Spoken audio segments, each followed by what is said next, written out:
All right, well, I think we'll go ahead and get started. I know we've got some folks still filtering in, but I know we have a lot of great info to share today and don't want to cut anyone short. Thanks so much, everyone, for joining today for our Log On Do Good session. Just a few pieces of Zoom etiquette. If you can go ahead and put yourself on mute, that would be very appreciated. Feel free to use the chat function to answer or input questions throughout. At the end of the session, we'll have some time for a Q&A with our panelists today. And at that point, feel free to jump in, unmute yourself and ask questions, or throw them in the chat as well. So if you jumped on a few minutes early, you might have heard this is our third session of our Corporate Partnership Summit this week, Log On Do Good, where we talk all things volunteerism in 2020. Before we get started, I just want to give a huge shout out and thank you to our Virtually United sponsor, Delta Dental. Who would have thought at the beginning of 2020 that we would have so many virtual events, but here we are. Delta Dental, thank you so much for your partnership and sponsorship this year.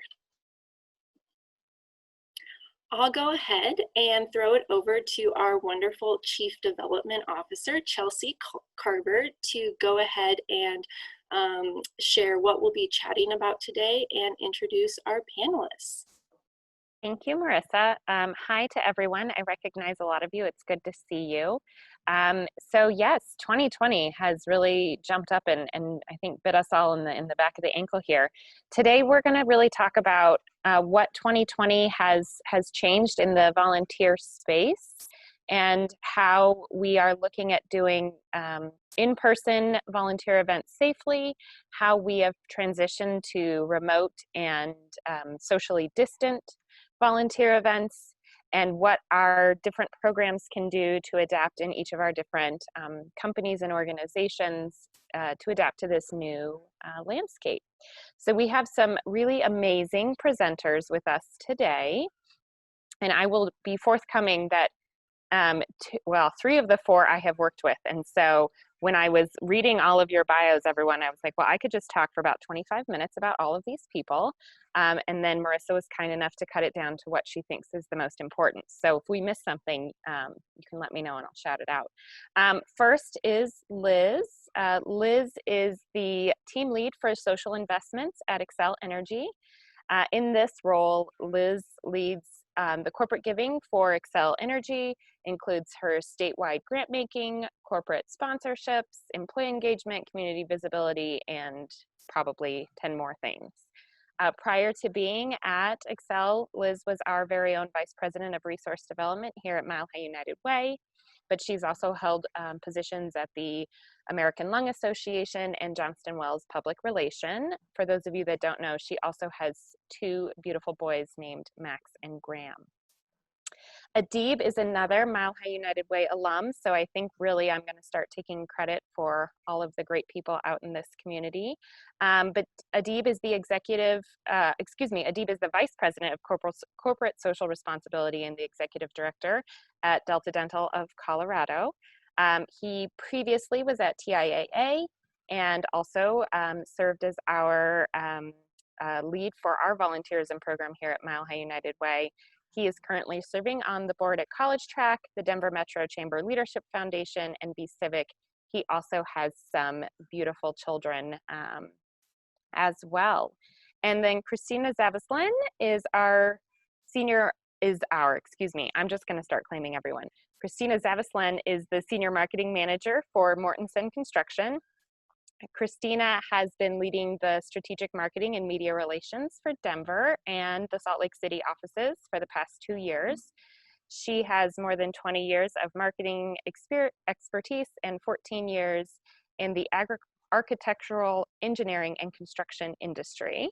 And then outside of her role, she is also a parent to a beautiful fur baby named Zaya, who is a chow chow. And then last but not least, we have the wonderful Sydney Langer, who is our coordinator of volunteer engagement. Prior to joining our volunteer team, Sydney actually worked in our 211 Help Center, and so has an amazing perspective on the needs of the community, as well as how we can connect our corporate partners and the community together in the most seamless way possible. And so with that, I will turn it over to Sydney. Perfect, thank you. So hi everyone, as Chelsea mentioned, my name is Sydney. I sit on our volunteer engagement team at Mile High United Way. And so as we are looking at how 2020 has challenged us with how we're addressing our volunteerism, we've really kicked off all of our volunteer events, whether in person or virtually, with highlighting our 3 volunteer values. Those values are empathy, sensitivity, and inclusivity, and really encouraging and impressing on all of our volunteers and community members in showing up in every volunteer opportunity that they may be presented with through a lens of empathy, sensitivity, and inclusivity. So the next slide, Marissa. So as you may be aware, we have already been pivoting and adjusting our volunteer program at Mile High United Way and how we are engaging with the community and beyond. So since March, Mile High United Way has already engaged with over 700 virtual volunteers, 300 and more volunteers that have volunteered specifically with the COVID response program, which really helps connect volunteers with the organizations that weren't able to work from home, so shelters, food banks, and other direct services programs in the community. Additionally, we have accepted over 40,000 masks and face shields that were then distributed to 20 local nonprofits who worked in direct service programming as well. All of these volunteer opportunities since March have resulted in over 30,000 volunteer hours, resulting or equaling over $70,000 of the economic impact. So for our first topic today, we'll be touching on virtual and remote volunteerism.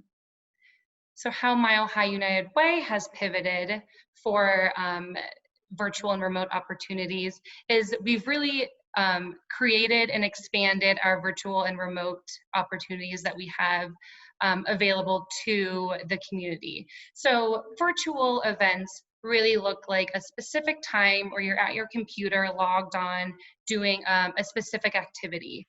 And so some examples of the ways that we've done it at United Way are encouraging nonprofits to give virtual tours of an educational purpose of what they do in the community. We've really expanded our volunteer trainings, moving those virtually to express our 3 volunteer values, ensuring that our volunteers are trauma informed and aware of implicit bias as they go out and volunteer. Lastly, we've done some letters of encouragement where volunteers learn about our programs, write letters of encouragement that are then distributed to our internal programs as well as our nonprofit partners. The second part of this is our remote opportunities, and that's slightly different from virtual in that that volunteers and individuals are able to give back at their own time, at their home, at their leisure. So the picture on the screen is of a woman and her daughter reading a book where we have encouraged volunteers to submit videos of a play and learn videos where encouraging parents to film how they're engaging with their young ones that are then distributed to our nonprofit partners with young parents themselves. And the other 2 examples are making mask and virtual cookbooks that volunteers create and then submit, and then we distribute to our program participants and our partner organizations. So I'll pass it off to Adeeb next. Sure, thanks for passing it off. I mean, I think, you know, to be completely frank, it's been a real challenge to find meaningful, impactful virtual opportunities during this time. I think, you know, during COVID, it's just been a huge amount of need and demand on just kind of reframing everything that we do, as most people know, and kind of the idea of creating volunteer opportunities has been a challenge for a lot of nonprofits. But some of the things that we were able to kind of pivot to quickly include, for example, we have a few things on here. Early on, we started to say we need to find some volunteer opportunities, because as a company at Delta Dental, we had established a goal for the year to be able to meet, so that 60% of our total workforce would be engaged in volunteering. And we also made some decisions early on that we would try not to pivot away from any of our goals unless we absolutely had to. And so for this goal, we had to start getting really creative and finding new ways to give back and make an impact. One of the things that we did early on was we created some opportunities to create cards and letters for an older adult care center in Lakewood. This was something that we did via Zoom. So we arranged meetings with different teams to be able to obviously have some of that interaction that you're able to get with team members on a normal volunteer day, or just in any activity that's outside the normal work function, but to be able to do it for a good cause and to be able to make some connections for people who've been isolated during this time. Another one of the things that we did really early on was establish a virtual food drive for Metro Caring.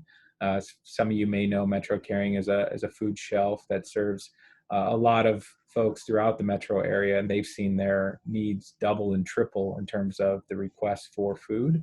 And so by using this, I've used this group for a number of years. They're called You Give Goods. They will work with the agency and work with them to determine what items they might need. And then what we do is then send that list out to all of our team members, and they're able to make those purchases from their desk. All of the items get shipped directly to Metro Caring. So it's a very seamless way of doing a drive. We do the same for our school drives, and we've done it for a few other drives so that we don't really have to be physically in the same place. We can do it, make our purchases from anywhere. We also matched every team member's donation. So for every can of food they provided, Delta Dental of Colorado was able to match that, encouraging more people to give. The other thing that was something we pivoted to quickly was we have Delta Dental of Colorado, which has 200 employees, and that's been predominantly our focus around team member engagement. We also have the Delta Dental of Colorado Foundation, which is its own separate team.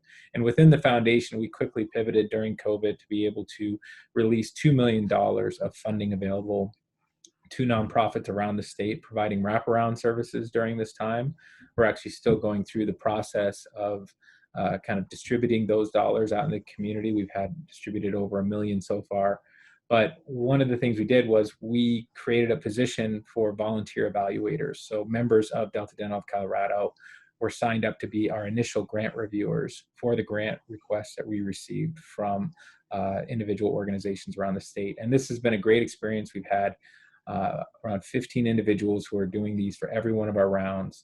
They're really passionate about it. It offers an opportunity for them to learn about the different situations we're seeing around the state and the struggles that many of our nonprofits are facing.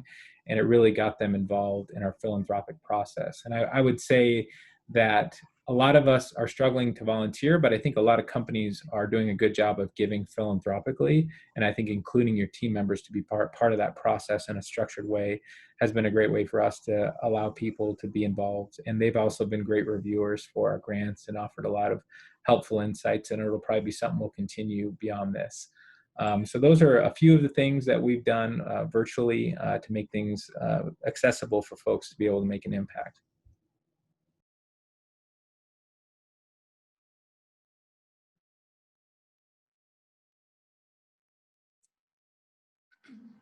Hi, this is Christina with Mortenson. Much like what Adeeb mentioned, we also had to scramble and find some opportunities that we could get our team members involved with virtually or remotely. We too had a bunch of goals. We usually do 3 to 4 different opportunities per month, and obviously we take complete advantage of all of our skilled trades people that we have on staff here. Hundreds of guys and gals that are just amazing in construction, and all of those types of projects that we're usually able to do, we're all put on hold. So our community impact team got together and thought of a couple different things. We were doing virtual food drive for Open Arms Food Bank in Lakewood, Jefferson County, and then we're that one we were able to collect over 1,000 items virtually. We set up for both this one and for our Firefly School Supply Drive an Amazon registry. So basically the same way you would do a wedding registry, and set it up for people to order. And then that way all the food and all the backpack school supply stuff is all being coming to our office to one location. So we don't have to go around and gather it. People who are working for remote or working from home can still participate. Both of those were really successful. And then we did a Mortenson match campaign that the funds went directly to the COVID relief fund here in Colorado. And that was a 2-week campaign led by our corporate office, and we raised almost $10,000 here in Colorado from our team, which was fantastic. Blood donations, we had a huge request in our state for blood, and we got a big group of people who were able to go and donate and are still going on a regular basis. So that, I think, has turned into a new hobby for people, or routine for them to go and donate, which many hadn't done before. And then finally, another opportunity that we've had that's been really successful is virtual readings to school-age children and pre-K children, both in English and in Spanish, through the Denver Public Schools and through the Florence Crittenton school system. And those have been really fun and really neat to see, posting online and sharing with friends and family, reading our favorite books, and sharing with young people and getting people involved from home where they can stay.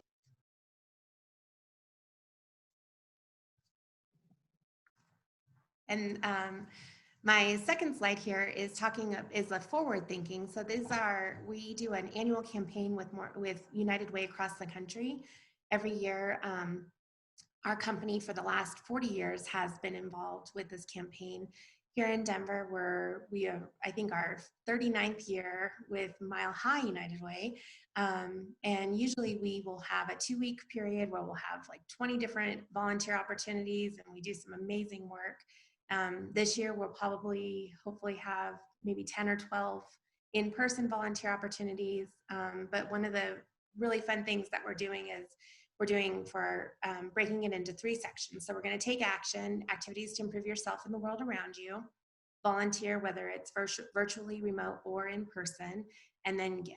So our giving campaign will match our corporate office matches the financial donations, I believe up to $500 per person in our company.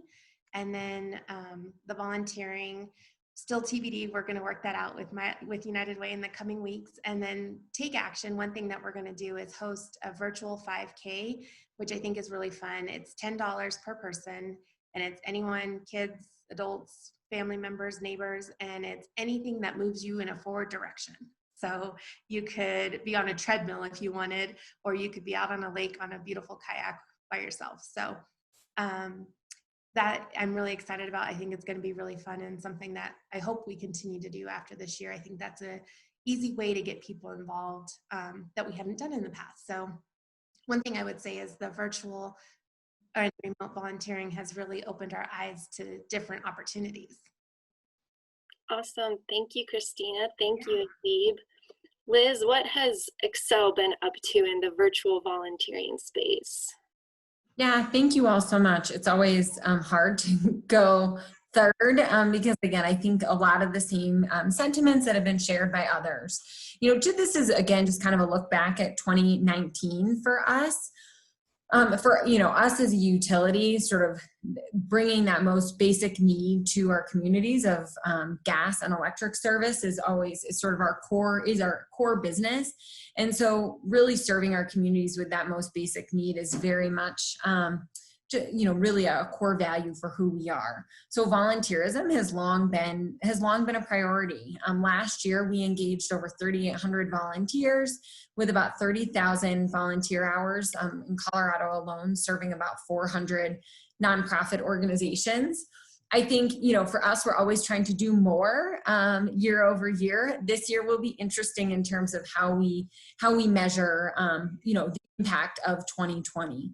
If you want to flip to the next slide, these are some of the things as we, you know, as COVID hit, I think us, you know, as Adeeb and Christina have mentioned, along with you know, so many other companies really, you know, started to say like, what on earth are we, how are we going to do this? And so for me, as I was reflecting back, although I know it was only like in March, this is to me kind of the steps that we have taken for our engagement.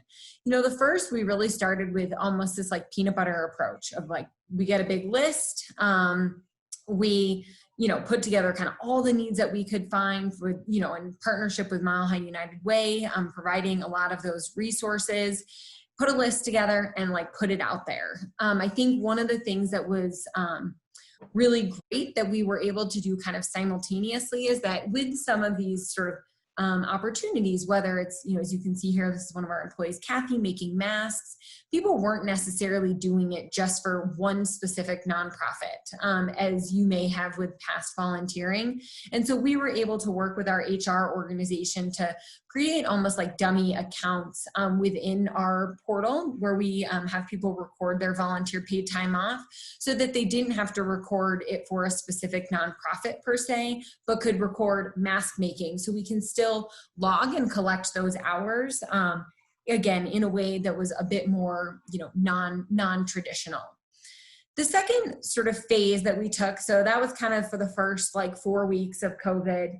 And then the second phase, I would say, was much more of these like curated remote experiences. So much like others have talked about, how do we, you know, really continue to create that sense of togetherness and, you know, I think the feeling that people get when you're volunteering alongside someone is very different than when you're just doing something in your living room by yourself. And so those curated remote experiences translated into a lot of volunteer kind of mini meetups where we would perhaps be doing something like decorating bags for Project Homeless Connect, or Project Angel Heart, or making masks together or assembling kits for something. And we would bring the nonprofit partners onto a Zoom call. And again, you might be sort of working independently, but at least you had that shared experience of like, hey, we're all writing notes for seniors at Volunteers of America together.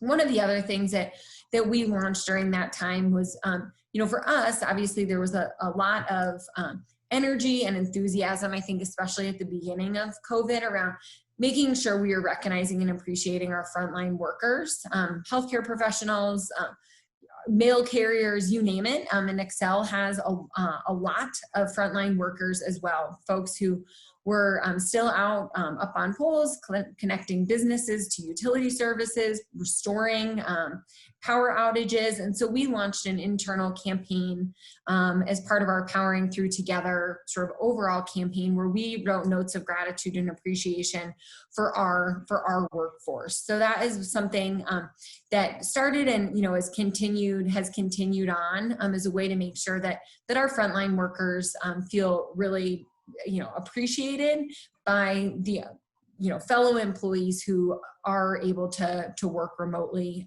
and at home. And then that third step for me, one other thing I wanted to mention around the curated remote experiences is we also at this time, you know, we've talked for a long time about how do we continue to provide educational opportunities for our employees outside of just, you know, we do a lot during our United Way campaign, but not always year round. And so as part of that, we also launched a Lunch and Learn series where we would highlight our philanthropic response to COVID. We had arts and culture organizations do one about the impacts on their work. We had sort of more basic needs, kind of food banks, talk about the impact of their work, and always had really direct calls to action with the programs. So that folks kind of knew from that learning where they could get involved. And then, like I said, last but certainly not least, and I'll talk more about this as we go through the presentation, but you know, I think this hybrid engagement is where we're going to be honestly, for the foreseeable future. I think it will be critical to meet employees where they are and where they feel comfortable. And so having the opportunities for both in-person and remote and virtual engagement, I don't think it is going away anytime soon. And so I think that's been really top of mind for us as we start to even think about, you know, this latter portion of 2020, and then more importantly into 2021, how do we continue that hybrid engagement? So with that, I'll turn it back to you, Marissa. Awesome. Thank you, Liz. And I think I told you this before, but peanut butter approach is my new favorite phrase. I hope to use it frequently moving forward. Sydney, can you kick us off for our next discussion around socially distanced projects? Yeah, and so our next kind of topic will be talking about how we pivoted and adjusted to socially distanced in-person projects. So as Mile High United Way, last year our projects and our in-person events looked very different than what they will this year. So last year we hosted over 4,000 volunteers at our large signature events and connected over 5,000 corporate volunteers to their day of service. So our real main learning in this is that people still want to get involved in person and still want to have those face-to-face experiences. And so the way that we really pivoted is our large day signature events, as well as our corporate days of service that we'll be connecting partners to. We'll still be in person. However, those will be socially distanced, abiding by the CDC and CDPHE guidelines, as well as incorporating virtual aspects to each of those. So if an individual or if a team doesn't want to necessarily volunteer in person, still incorporating virtual or remote aspects to each of those events. So on our next slide, we really highlight our main learnings of how to ensure safety of both the program participants, volunteers, as well as our own organization. And so that really includes ensuring that we're asking questions on the front end of if individuals have any symptoms or if they've been in contact with anyone with symptoms.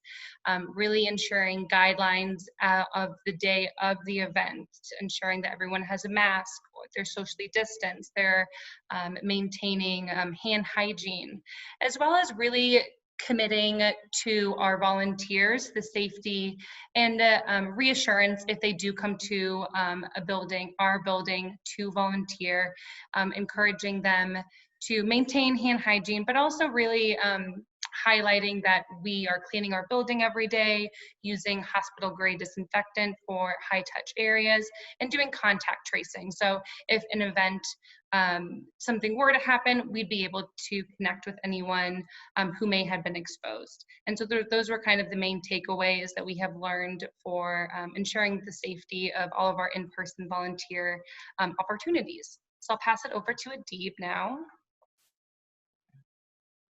Yeah, and you know, this is a tricky one, and it's something that I would say we haven't, we've just come around to starting to volunteer in person. Our first event was Mile High United Way's kind of back to school bash with the Broncos, and we had about 10 volunteers or so who came out to that.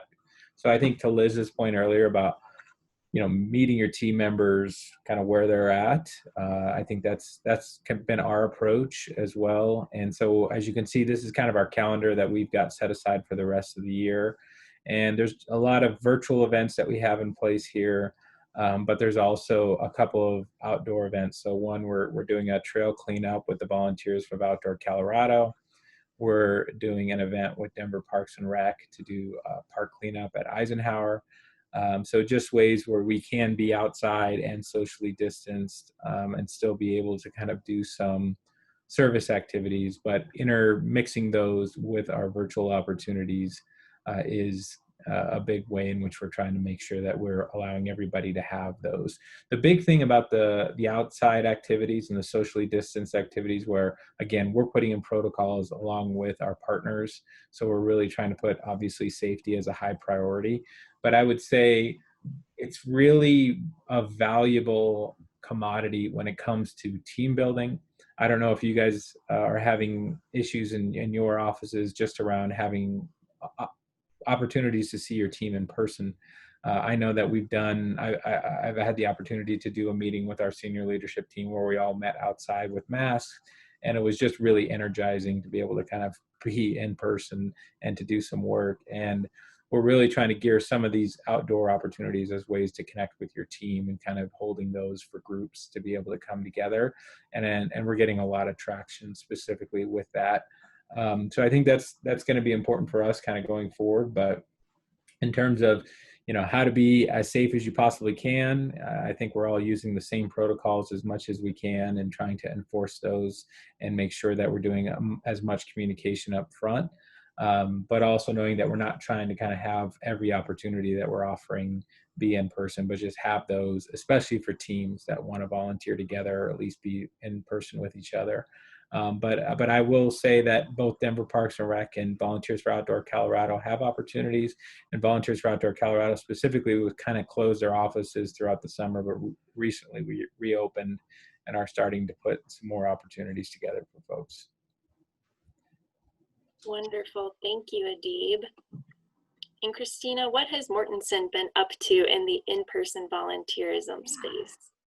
So we too love to be together, and it's really important for our workforce because we have, I mean, here in Denver alone, we're 600 to 700 people, and most of that are out in the field. So they're out on construction projects or all over the state, and they're volunteering was one of the few opportunities that we would get to see some of these people more than, and so we really have made an effort to find places that we could go out and volunteer. We did some great work with Amp the Cause, or we have an upcoming event with Amp the Cause for their Community Day. Downtown Denver Partnership, after the riots, we went and helped with the street cleanup and had a couple different shifts there, which was really successful. Earthlinks, we're going to be doing a bunch of outdoor work for them at the end of this month. Florence Crittenton getting their school ready. We did a lot of work. That's what the picture is here, getting their outdoor area ready and then helping in their baby buck store, I think they call it. I apologize if that's the wrong name. And then the Action Center in Jefferson County was another big one that we've been able to lean in and help. That's a huge warehouse. They have so many donations coming in and just like sifting through things, getting things organized and helping them get the stuff that people need out to them. They're always looking for volunteers. So we've just had to be a little creative. A lot of the organizations that we support are not active right now. So it's been harder to find things, but everyone needs help. And these are all great opportunities if anyone's looking for places to sign up. Awesome, thank you. And Liz, I know that Xcel has probably had to pivot one or two pretty good size in-person volunteer events. Can you share a little bit about what you've been able to do? Absolutely. Well, thank you. I think, I'll spend probably on this one the bulk of the time actually talking about our day of service. So Xcel Energy started our day of service 10 years ago as a way to celebrate and honor those impacted on and following September 11th, and a way to recognize servicemen and women that give so much to our country and community 365 days a year. It has grown tremendously over that time. We actually started inviting customers to volunteer with us about 7 years ago now, which has made the day expand. Where last year on a single day, we had over 3,800 volunteers at 85 nonprofits across the state. So being our 10th year, going into 2020, it was like, let's make it the biggest, best day of service ever. And then obviously COVID hit and we had to really reimagine what day of service was gonna look like. And I'm really proud of our team and how we've sort of rethought the day. So we are, in celebration of our 10th anniversary, we are doing day of service for 10 days, September 9th through September 19th. We have been actively promoting, and we actually already have over 800 employees and their families signed up to volunteer. We did make the decision for safety reasons that we weren't going to be inviting customers to come and volunteer alongside our employees. It just too much risk of exposure in that instance. But what we are offering our customers the opportunity to do is we've made a downloadable bingo card. Anybody that's on, I will make sure you get it. Please download it. And any customer that downloads it will actually be entered to win, basically to have their name drawn to and we'll make a $500 donation on their behalf to a nonprofit organization of their choice. We sent out one promotion on the bingo card so far, and we've already had like 200 downloads, which we had very low, or we didn't really have expectations. I think 2020, you're like, let's throw expectations out the window and just do the best we can.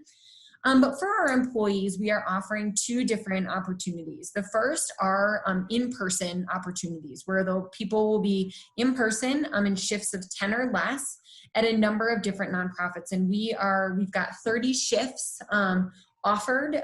So it is a fewer number of nonprofits that we're partnering with, but a lot of our long-term historic partners that we've worked with across the state, we are still working with this year, which I'm really, really excited about. Everything from volunteers for Outdoor Colorado. We do a large project with a nonprofit called Colorado Feeding Kids to, let's see, what else do we have? On the Sand Creek Regional Greenway is a big one, Bluff Lake, Denver Urban Gardens, Food Bank of the Rockies.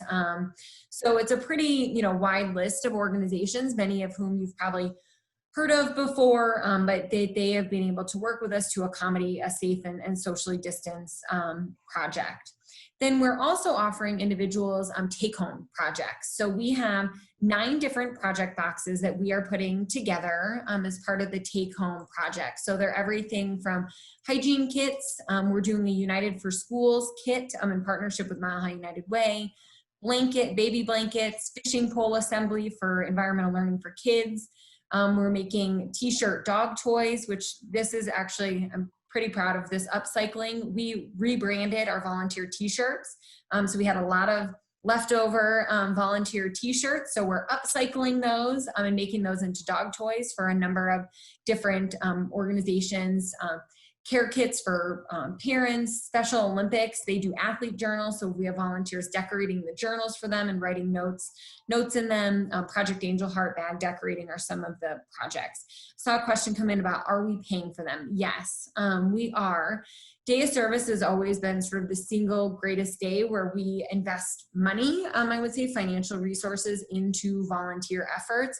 And so we've reallocated. In the past, we've actually done a $500 donation to all of our project sites, to all 85 project sites, as a way to offset any costs the nonprofits have. And so we're kind of pivoting those resources for these project kits. So people will come and pick them up. We've got a number of different pickup sites, mostly our work locations. People will come pick them up. They can do them at their convenience during those 10 days. And then they'll turn them back in, and we'll distribute them to community agencies. So, again, I think it's been a really pretty significant undertaking for us, but I'm really proud of the way we've been able to, again, still engage customers, engage our employees and our family and friends in the day.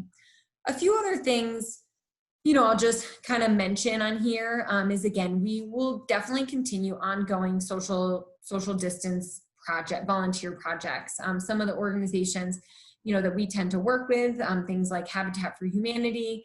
This photo is a photo of some volunteers at a Precious Child doing their backpack assembly. We also helped with the Downtown Denver Partnership and the cleanup efforts, and we were responsible for the mural right on Bannock Street, if you're downtown at all.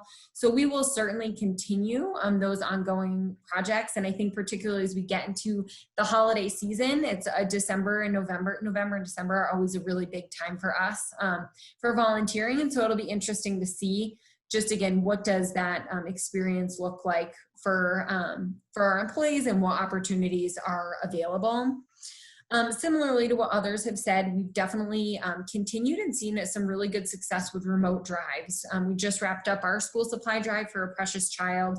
As Christina said, we did an Amazon wish list as well. Everything was shipped to a Precious Child. They counted everything for us, which was really nice to get those metrics of how many school supplies did our employees donate. And then, I think for our holiday toy drive, we'll be kind of figuring out, because we typically do a big toy drive, everything shipped to us, and then we distribute it to a number of different community agencies. So we're trying to figure out right now, do we do multiple Amazon wish lists, or how do we just pick one and have them distribute it? I mean, I think there's different scenarios, but that is definitely, a question for us. And then I would say the last thing, just especially that we're really leveraging right now when we think about these virtual volunteer meetups, are leveraging our teams and departments. I think especially at this point in COVID, there is a, in our workforce, we've been notified we won't go back till in-person work unless you basically are already back as a frontline worker until after January 1st, 2021 at some point. And so I think, leaders are really looking for different ways to engage their teams. And so we've had a lot of really great luck in terms of mobilizing specific teams and departments to do volunteer meetups where, again, we do some sort of project, we bring in an impact speaker, and then they do a project together in more of like a happy hour-esque fashion to build that camaraderie amongst the team. So that's one of the other things I think that's been probably most successful that will certainly continue. Thank you, Liz. That is amazing. And I cannot wait to download my Xcel Energy Day of Service bingo card. I'm so excited. So for our final topic for our conversation today, we're going to discuss a little bit more how you can shape volunteering efforts for your workforce. And with that, I will pass it back to Sydney. Great, thank you. And so I think it's funny that drives kind of has fallen into 3 of these topics, but I think specifically with this last topic of how we're engaging the workforce, how we're really getting involved with the community partners, our nonprofit partners, the community, as well as our corporate partners, is how can we meet people where they're at and where they feel comfortable of giving back. And so we know that the need continues to be high and has only been exacerbated by COVID-19. And so really making it easy and available for partners and individuals to donate through drives, as Christina and Liz have mentioned, making it both in person, but also making those Amazon wish lists to ensure that we are collecting those supplies that can then in turn be distributed through our partners and to the community, because we know that need is growing. The other part I'll mention quickly before I pass it off is we've really expanded our skill-based volunteerism program. We understand that people may not want to volunteer in person, and we really wanted to create opportunities for individuals who can participate at home, remote, or in person in providing their skills and expertise to any of our programs. And so one I will highlight here is our United for Business program, which is our program that partners with our, which focuses on supporting women and minority-owned small businesses in the Metro Denver area. And we've really expanded that program and partnering with volunteers, providing their skills and expertise as it pertains to marketing support, finance, legal support, and really ensuring that some of those small businesses who have been affected by COVID and facing some challenges with being a small business have some additional help and support through those volunteers. And then we've really encouraged more volunteers to get involved with our 211 Help Center, which is a resource and referral line, as well as including some skill-based volunteers with our Bridging the Gap program. So I'll pass it off back to Adeeb.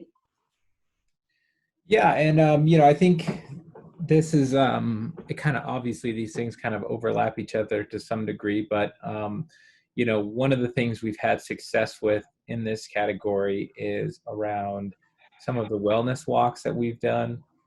We did, American Heart Association did a virtual walk, and the way we set it up was we just did it as a big Zoom call kind of in the middle of the workday for those who could kind of take the time off to go for a 30-minute walk.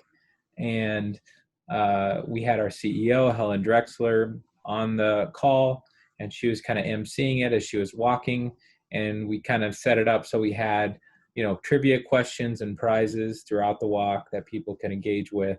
And during the time when we did it, which was in early June, it was just a great engagement for folks. It's really hard to create, really successful engagement opportunities. And just, everyone was participating. Everyone was kind of talking about what they were seeing from where they were walking. We were all engaging in the trivia questions. So, you know, we've done a couple of more of those, and we've done them as a fundraiser as well. We just had an event this past week with Special Olympics.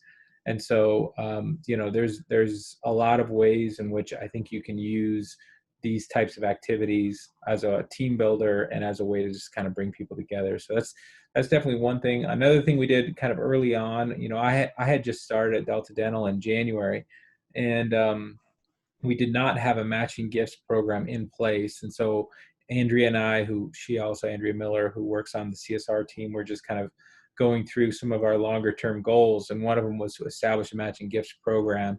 We just accelerated that and launched it essentially effective of when COVID really started hitting in March. And it provides, you know, $1,000 match for any employee gift to a nonprofit. So again, something that we had in the plans, but we just kind of really pushed forward to make it easier for people to kind of give back philanthropically. Another thing that we're doing right now is really, you know, there's not as much time needed for coordinating in-person events. And so we're spending some of our time really doing a deep dive into kind of our community leadership and board engagement work. So we're meeting with every one of our team members that is in a leadership role or has leadership potential. We're kind of gathering their interests from a long-term perspective on how they want to make impact in the community. We're doing that with our senior leadership team. We're also kind of doing updates on where their current board seats are and kind of when those expire. Just some of that kind of back-end work to really, one, kind of get a clear picture on where we stand as an organization, but two, really start planning ahead for these opportunities, because the reality is a lot of the board work in our community and community leadership, that doesn't really change, and board terms are going to expire, and organizations are in need of some of this skilled-based work that Sydney was speaking to, and serving on boards is something that we try to make strongly encouraged at Delta Dental, and we provide some incentives and benefits for our team members to be able to make donations to their organizations where they serve on boards. But just doing some of that kind of you know, organizational work where we're really trying to categorize everything, and then as we move forward, finding the right fit opportunities for our team members to be able to engage in those. And so that's been another way in which we've done some work. Also, we have all team meetings every month via Zoom, and we've been including, as we kind of have always done, but we've been a little bit obviously more virtual, but really including those mission moments of helping to bring the reality of, you know, the organizations where we're giving to philanthropically, organizations that we're partnered with, inviting them to come to those meetings and speak a little bit about what, you know, they're seeing and what they're facing. So we kind of always want to make the needs of our community front and center, and also be able to make it as easy as possible for our people to engage and also give philanthropically. And so I think just kind of looking through those boxes and doing a self-evaluation is something that's always helpful, and this is a good time to do it. Wonderful. Thank you so much, Adeeb. I love all of those ideas. Christina, what has Mortenson been up to change their volunteer program? Similar to Adeeb, we've also been cleaning house and making sure we are covering all the bases and in connecting with our industry affiliations and organizations, and then I think probably just playing to the strengths of our skills. We have a very active group, which I'm sure everyone does since we're all here in beautiful Colorado. And one thing that we did that was very unique, we did a tour de Mortenson. We got over 20 riders together to support MS Colorado, and we set up a bike tour that was anywhere from 25 to 70 miles, depending on how avid these riders were. But the unique thing about it is that we went through the whole city and visited each of our construction sites. And so the riders would stop at a job site and then be greeted by the workers and the team members on site and have their break and get snacks. And the money was raised by that group, which was really unique and kept them active and get their miles in that they're all used to doing together throughout the summer. And then Hope Center and Firefly, we have all these workers that were with the great skills. So we're really working on, with Hope Center, we got out and helped them repave their parking lot when it's not in use because there's no one there. So that was huge. Firefly Autism is a dear to our hearts. We just helped them relocate and renovate an old school in Lakewood that they were able to move into July 1st.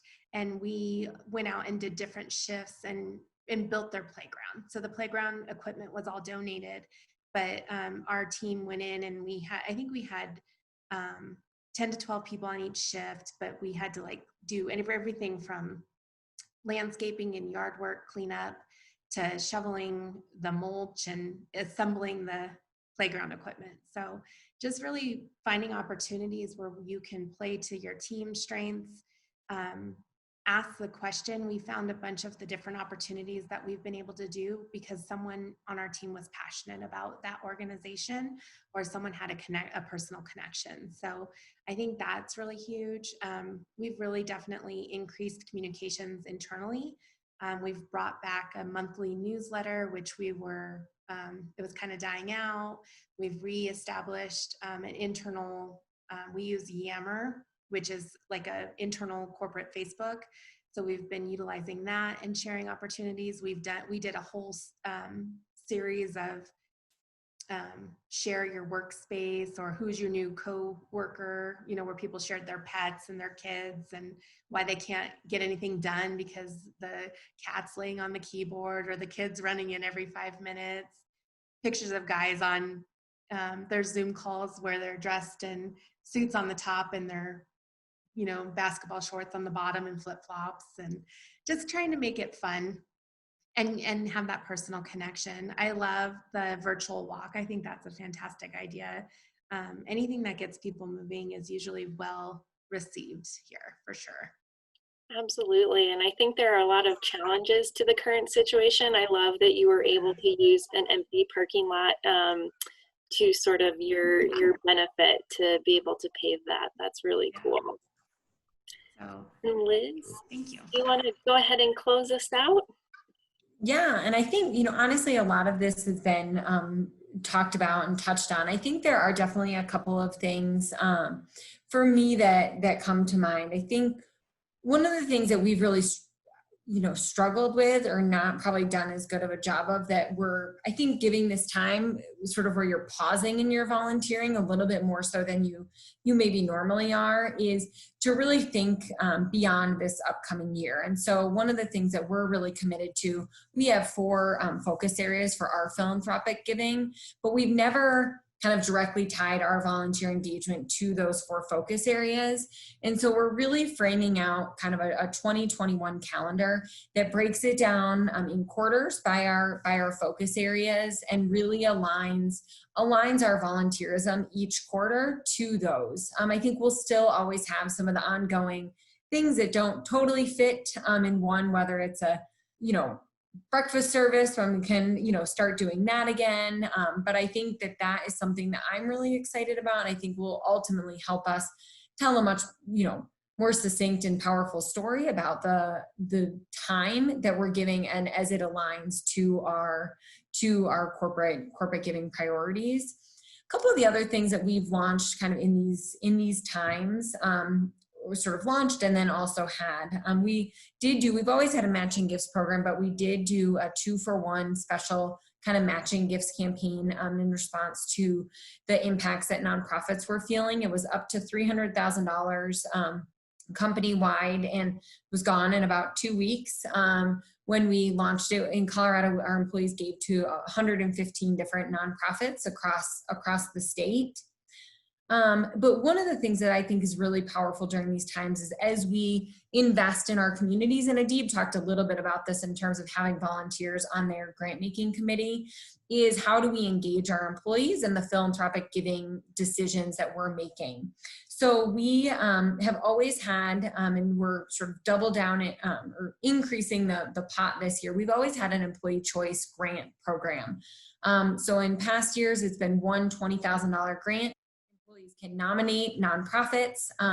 This year, we're really framing that around nonprofits that have been particularly impacted, which is like every nonprofit, or responded to the COVID pandemic. And we'll do 3 $20,000 grants that our employees will make the decision on. And I don't think the amount honestly really matters as much as the fact that we're soliciting that feedback from our workforce.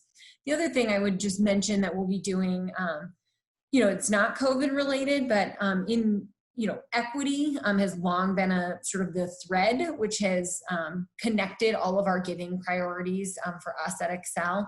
But following the murder of George Floyd, we've, and through the sale of an energy center in Minnesota, we have the opportunity to invest additional resources, particularly as we think about how do we create equity across our communities. And so we're similarly to the employee choice, but it'll be less of a vote and more of like a recommendation process.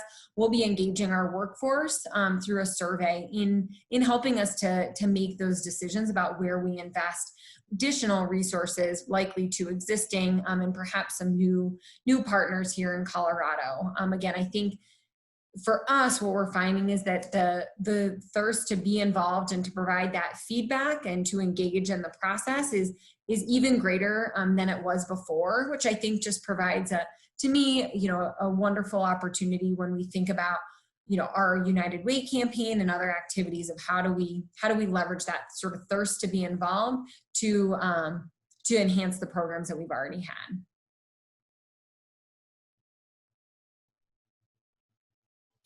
Amazing. Thank you so much, Liz. And thank you to all of our amazing panelists. I know that we have just a couple of minutes left, and I want to be respectful of everyone's time. But I was hoping that we could grab a couple of questions that have been in the chat.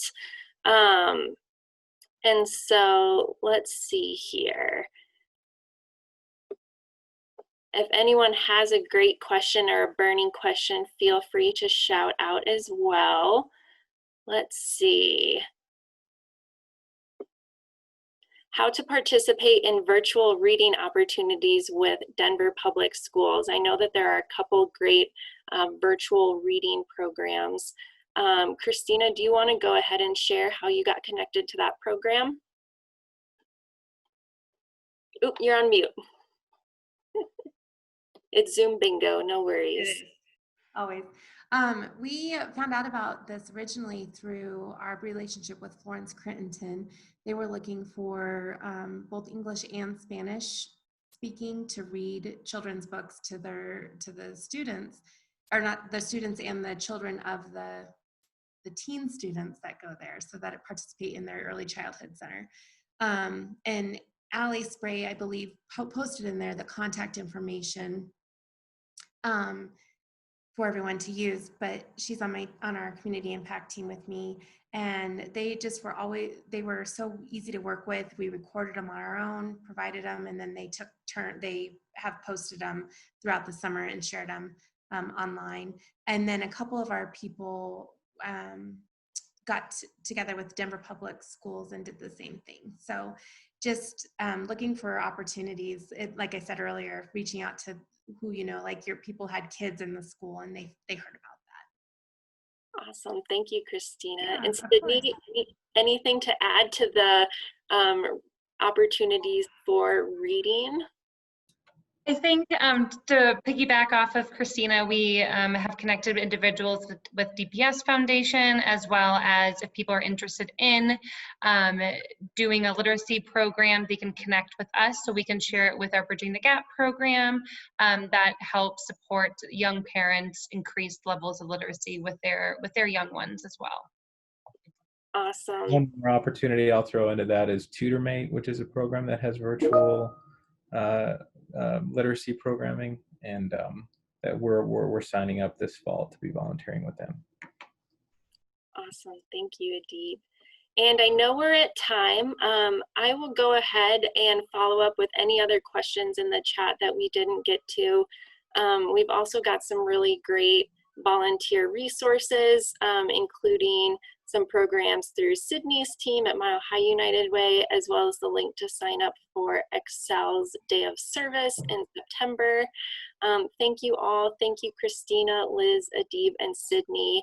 And thanks everyone for joining us.